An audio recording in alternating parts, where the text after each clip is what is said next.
สวัสดีครับวันนี้กลุ่มกับผมจะมานำเสนอ10ศิลปินสำคัญที่โลกต้องจดจำเขาไปตลอดกาลถ้าพร้อมแล้วเชิญรับชมกันได้เลยครับอันดับที่1ชื่อผลงานว่า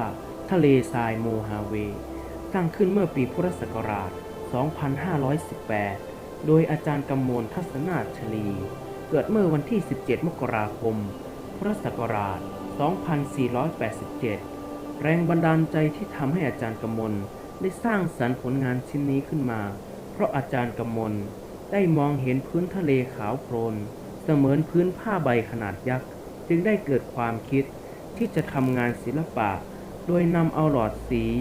นำมาปักลงดินพื้นทะเลทรายแล้วโรยด้วยสีฝุ่นผสมกับการขูดดินเป็นทางยาวจึงได้กลายมาเป็นภาพที่ชื่อว่า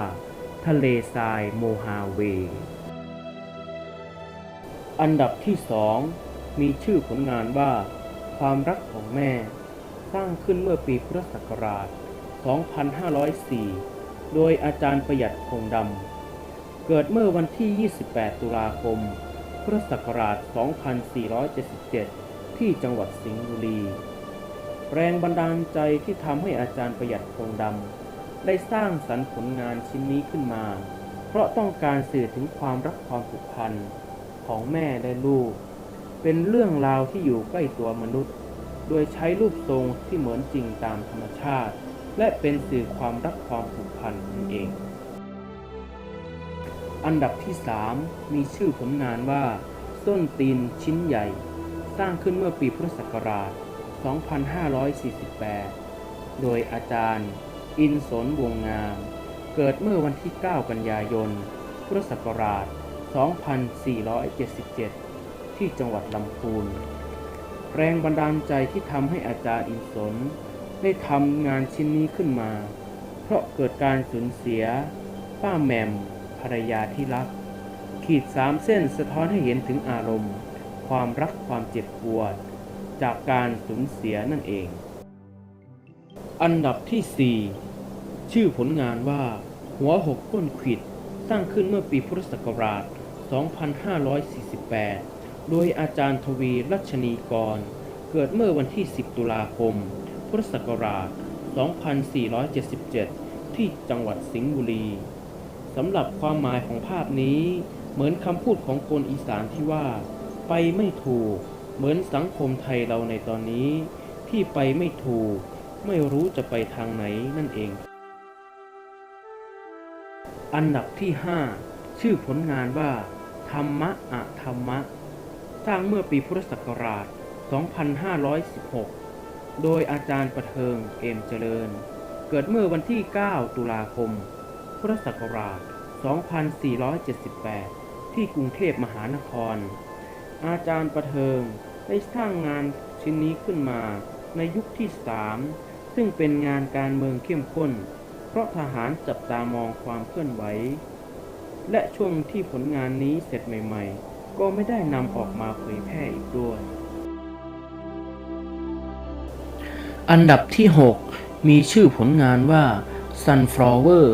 ซึ่งแปลว่าดอกทานตะวันสร้างขึ้นเมื่อปีคริสตศักราช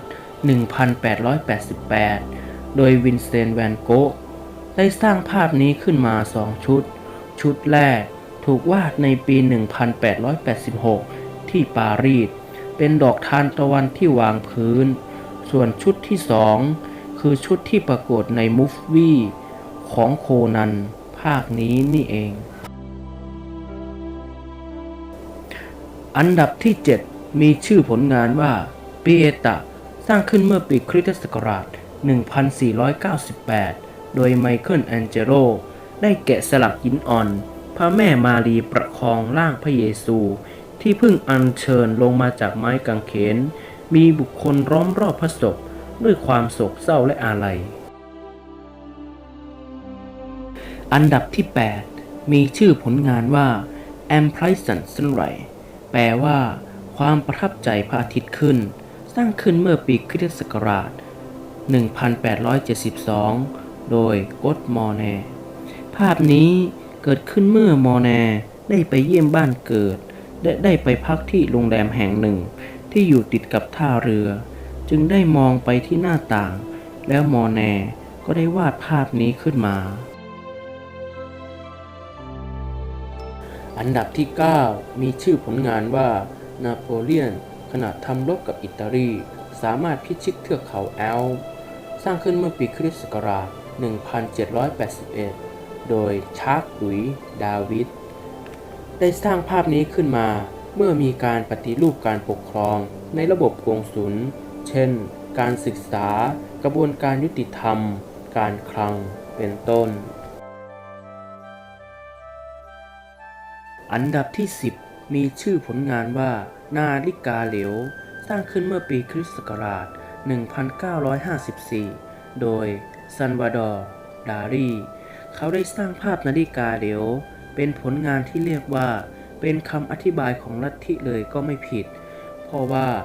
จะมีการยกตัวอย่างในหนังสือประกอบคำอธิบายของลัทธิเหนือจริง ชนิดจนชินตาเลยก็ว่าได้